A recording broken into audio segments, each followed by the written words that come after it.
Yo guys, it's CFB, welcome back to a brand new video, welcome back to the channel today. Yes, the Premier League is back for the last time this season. The international breaks just finished, I should say just happened, just finished.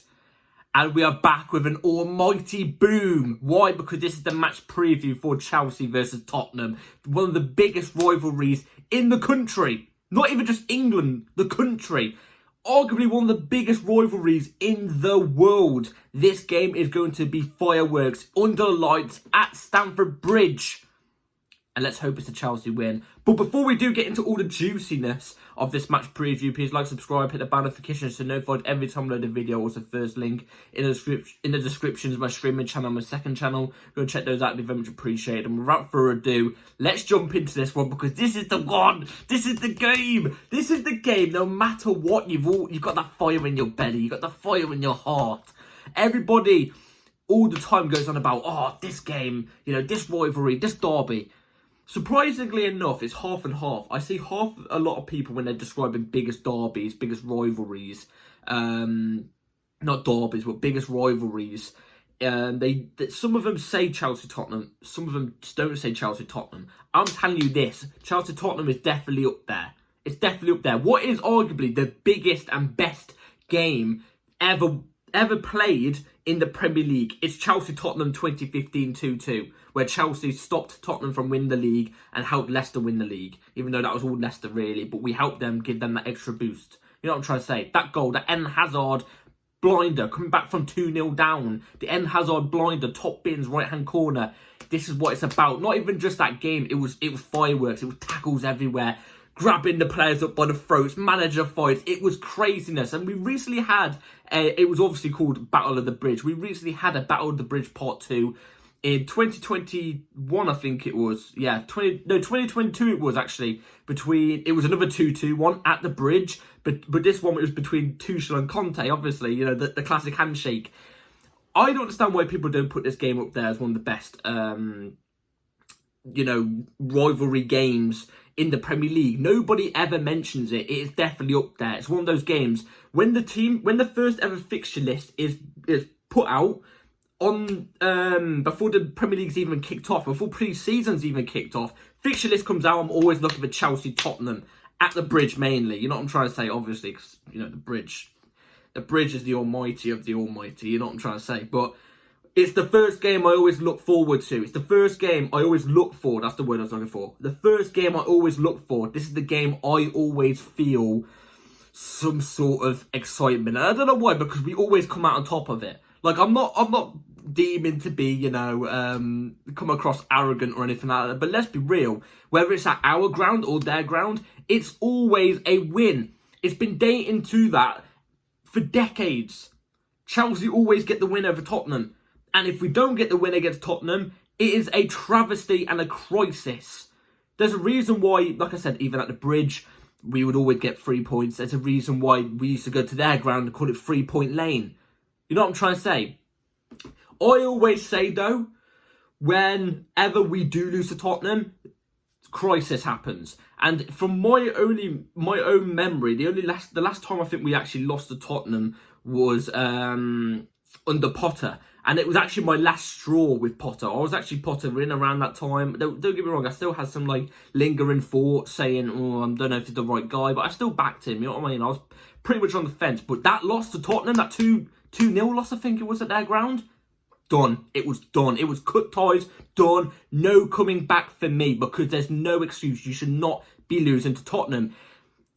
Obviously, if we date back to now, obviously, we're not date back, but if we bring it to now, the present, we're not on the greatest amount of form, you know what I mean? We did get a result in our last game, if I'm not mistaken. No, we didn't actually. No, we played Arsenal, didn't we? We played Arsenal, we lost 1-0. Not the worst it could have been, but we lost 1-0. Overall, the performances haven't been great, and we know that, you know what I mean? Us fans, have not been very impressed with the performances. The performances have been poor. It's not filled us with a lot of joy.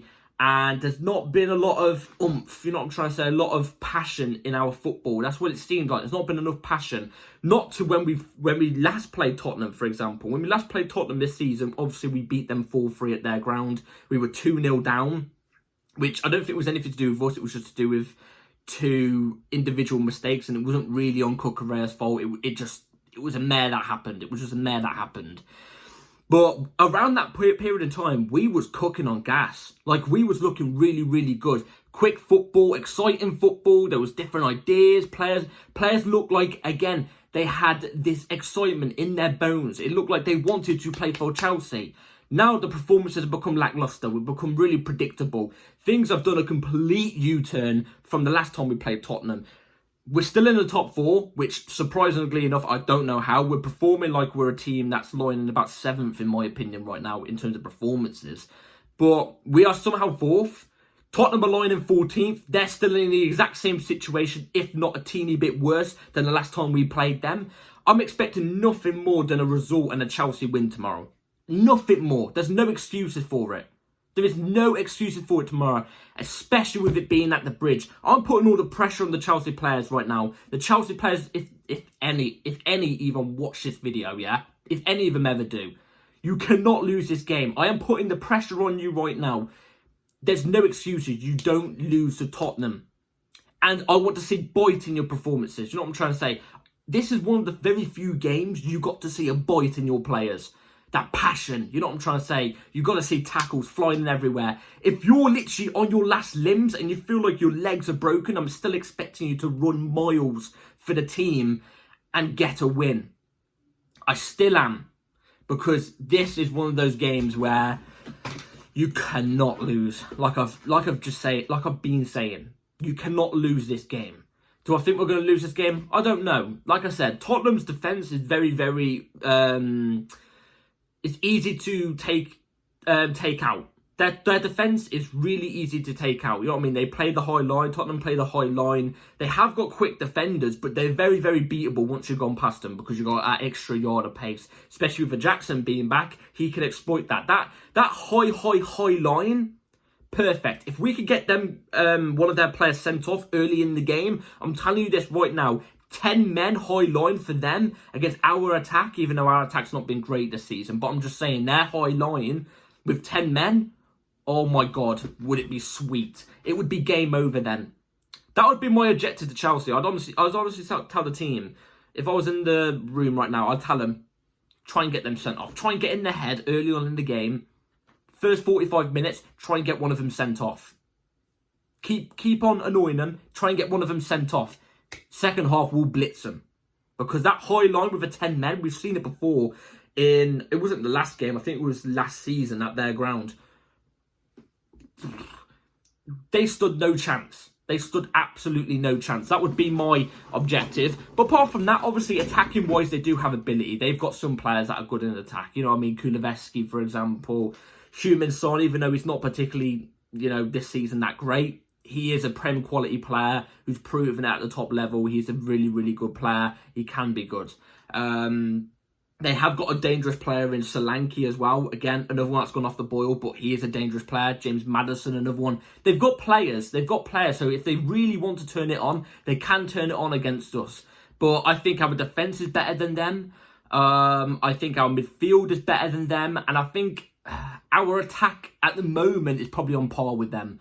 But combine all those together, we should be getting the result here. In fact, I've been seeing a lot of people doing combined 11s.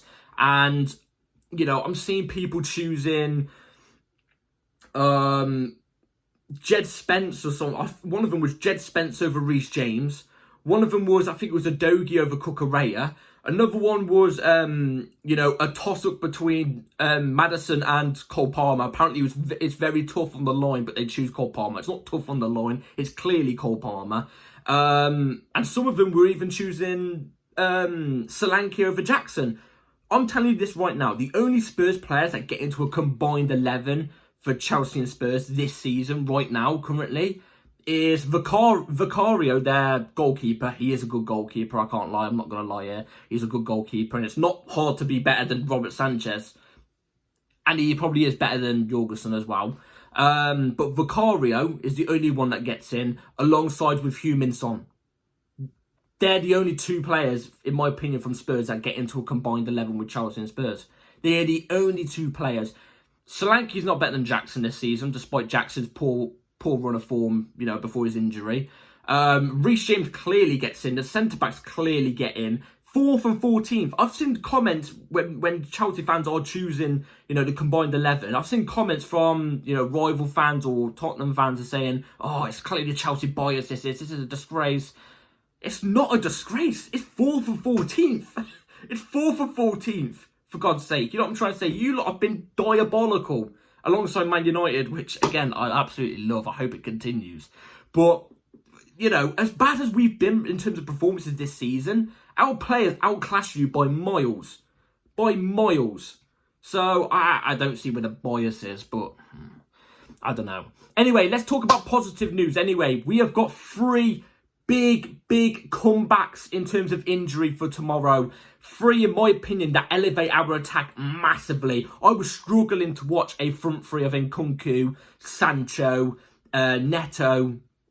Those 3 intertwining, as one of them sometimes was off the left, one of them was off the right sometimes, one of them was the ST. They'd intertwine, they'd keep swapping. It would make my eyes bleed at times. I'm telling you this, it would make my eyes bleed. Wow, thank God we've got Jackson back.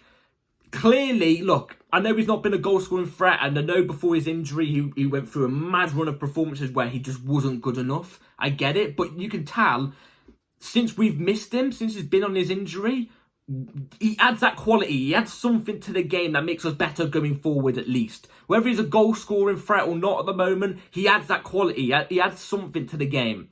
Madueke, another one. I see a lot of people always giving grief to Madueke. I think Madueke has been brilliant this season. He has a couple games where he's off. Sometimes he beats a solo. Sometimes he's being a solo when he should pass it. I get it. But we've missed that element of his game. Sancho, he doesn't shoot enough. Neto, he's too much of a creator. Doesn't shoot as much as I would like him to, but shoots more than Sancho. And Nkunku's not an ST, so the fact he's back is good, obviously. But Madueke, we've missed him. And then Palmer. I get it with Palmer. It's more of a recent thing. You know what I'm trying to say? He hasn't been injured for too long. It's only been like the last two game weeks, whatever it was. But you could tell since we missed him, despite his performances being a lot off the boil compared to last season, the start of the season, we've missed his element. We've missed him and Jackson's combination, and him and Madueke's combination. People underrate that as well. Him and Madueke have got a great combination, Palmer and Madueke. We've missed that element of our game. Those 3, the fact that those 3 are back for a massive game like this tomorrow, huge for us, absolutely huge, and I'm very excited to see all 3. So anyway, without further ado, I've done enough chatting. Let's get into the my brain's not working. The team I'll go with for tomorrow. So, am I excited to deliver you this team news? Am I excited? Hell yeah. It's going to be right here on the screen. Philip Jorgensen in goal, Mark Cucurella left back inverted into midfield. Levi Colwill and Wesley Fofana as your 2 centre-backs. Reece James as the right back inverted as a right centre-back. Enzo Fernandez-Caicedo in the double pivot. Pedro Neto off the left. Cole Palmer in the 10. Madueke off the right. Jackson as the ST. Oh, yes, how good does that feel? It feels fire. It feels good. Anyway, let me go through the reason why I chose the team. Jorgensen in goal, obviously. It's not going to be him. I'm fully aware of that. It's going to be Robert Sanchez. We all know this. But I would prefer it to be Jorgensen. So he's in. Cucurella left back inverted into midfield. Obviously, again, I can't believe some people who weren't Chelsea or Spurs fans were saying bloody Adogi over Cucurella. Are you having a laugh? Cucurella, in my opinion, bias aside, blue tinted glasses off, to the side on the table right now, Cucurella has been the best left back in the league this season. Shoot me as much as you want. I don't care. He's in. Levi Colwill, Wesley Fofana as your 2 centre-backs.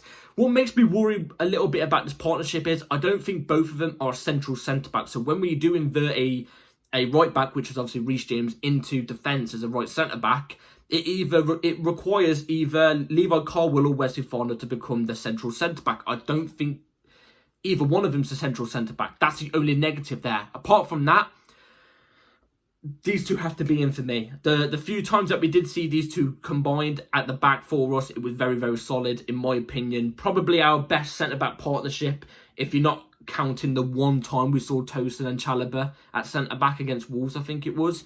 Because obviously it's only one game. So if we take away that, it's obviously Levi Colwill and Wesley Fofana. And we haven't seen them as a centre-back partnership since Wesley Fofana's come back from his injury, because Wesley Fofana's been playing as a right-back. Play him as a centre-back, because that's his position. Reece James right back has to be. I'm glad he hasn't been injured for so long. He's actually seems to be getting back into the minutes. Once again, I hope to see about 65, 70 minutes for him. It's going to be a very high intensity game. Probably his highest intensity game he's had since he's come back from his injury. You know there's going to be tackles flying in everywhere. So I'm just praying he stays fit, because if he's fit and available tomorrow, it elevates us that next level. It really does. But Reece James has to be in. Also awesome free kick for England that he scored. Brilliant. Really happy for him. Under TT as well. That's just even better. It's just like the ice on the cake. Anyway, Enzo Fernandez, Caicedo in the double pivot. Again, our best midfield partnership is Enzo Fernandez, Caicedo. Both have been brilliant. Enzo Fernandez with an absolute wonderful assist for Argentina recently in the international break. It was brilliant. Again, he's been really, really good recently. Caicedo, he does what he usually does. I'm expecting him to be an absolute nuisance tomorrow, but I'm praying to God he doesn't get a yellow card. If he does, I can't blame him. I can't blame him in this type of game. I just can't. I just can't. Especially in the position and the role he plays, you can't blame him if he gets a yellow. You cannot. Because obviously I'm saying this because if he does get a yellow, that's it. He's out for like 3 games.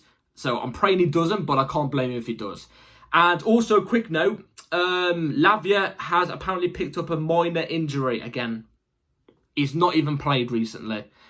I don't know. We'll speak about that another day, I guess. But yeah, Pedro Neto off the left. I know a lot of people are going to say, well, you're playing Pedro Neto off the left. You know, Pedro Neto is not a left winger. He's more better off the right. Yeah, I get that. He can do left, though. And I would rather him play off the left than Sancho at the moment. So for me personally, I'd go Pedro Neto off the left. In fact, in my opinion at the moment, I think Sancho's performance has been so bad. If Pedro Neto or Madueke has to come off, I'm bringing Tyreek George on. I think Tyreek George has actually been quite positive since his, you know, in the little appearances that he's made. So, I can't lie. Pedro Neto, I'm expecting a lot more creativity. A lot more coming off of him tomorrow because he's actually combined it with an ST. And I think that's where you find his best game. So, he's actually combined it with Jackson tomorrow. So, I'm expecting it to be even better for him tomorrow. I'm expecting his performance to step up a little bit more. You know what I'm trying to say?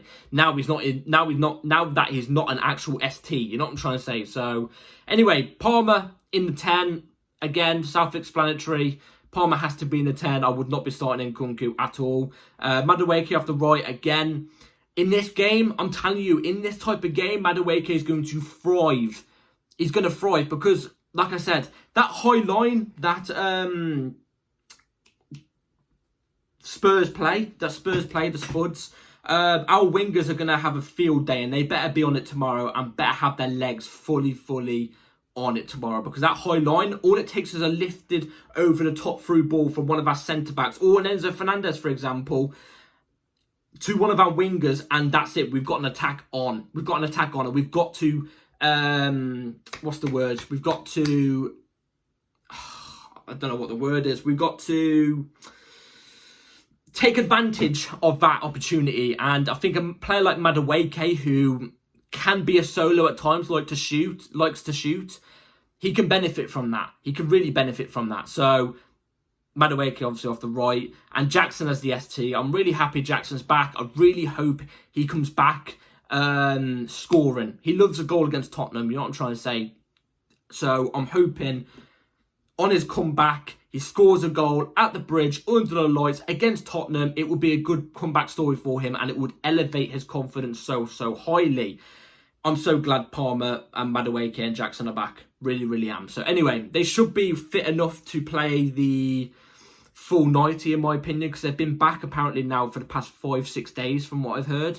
They've been on grass for a little bit longer, but they've been fit and ready for the past like 4 or 5 days. So they should be fine to play the full 90. Do I think they'll get the full 90 though? No. Would I risk them for the full 90 if we're winning? No. So anyway, that's the 11 I'm going to go with. Let me know in the comments down below what you would go with. So, score predictions now for Chelsea versus Tottenham tomorrow.